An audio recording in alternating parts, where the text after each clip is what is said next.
Man nepatīk, ja, kad cilvēks mēģina būt kaut kur pa vidu. Ja. Nu, tu esi vai var par Krieviju, vai par Ukrainu. Ja. Un kad tu mēģini tā uz diviem kresliem, jūs tur Polija, Ukraina, Krievija, visi balsojiet par mani, un tad es būšu premjeras, nu, tas ir, nav pareizi. Jā, man liekas, tev taisnība, jo šitā situācijā, nu, tu nevar būt.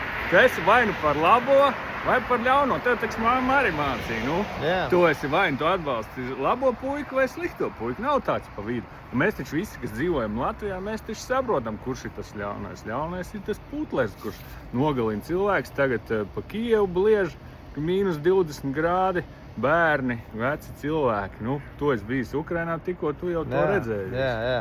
Tagad saprotams, ka nevar būt kaut kur pa vidu. Un cerams, ka vispār sabiedrība to arī sapratīs. Un kā, nu, ja tu atbalsti Putinu, tad par vienu kandidātu. Ja atbalsti Ukrainu un Eiropu, tad otra partija. Tikai jautājums, kā pareizi partiju atrast. Tu par kādu partiju balsos?